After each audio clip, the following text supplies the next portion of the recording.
ఆ మహిమ కలిగిన ప్రత్యక్షత మనం పొందుకోవాలి. నువ్వు నేర్చుకోవాలి, నీ బిడ్డలకి నేర్పించాలి, నీ భర్తకు నేర్పించాలి.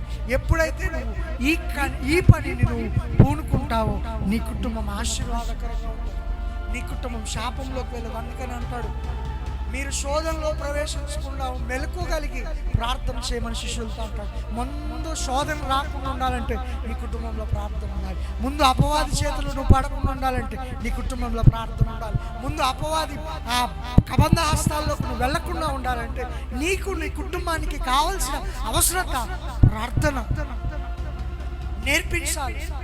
దేవునితో ఉండటం నేర్పించాలి. నీ కుటుంబం ఆశీర్వదించబడుతుంది, దీవించబడుతుంది. శోధన నీ దరి చేరకుండా ఆయన రెక్కల నీడతో నిన్ను భద్రపరిచి, తృప్తిపరిచి, ఆరోగ్యాన్నిచ్చి, నెమ్మదినిచ్చి, సమాధానాన్నిచ్చి నీ బిడ్డలకు మంచి భవిష్యత్తుని ఇస్తాడు. అంతే. ఎవ్వరు పనికిరాడు, నీ పిల్లోడు వేస్ట్ అనుకుంటున్నావా? నీ బిడ్డ మీద చేయి పెట్టి ప్రార్థన చేయి. ఒక అభిషేకం నీ బిడ్డపై పనిచేస్తుంది.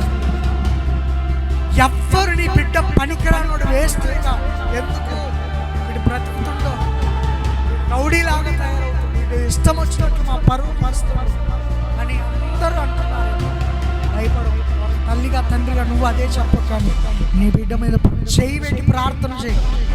రవ్వా నా బిడ్డ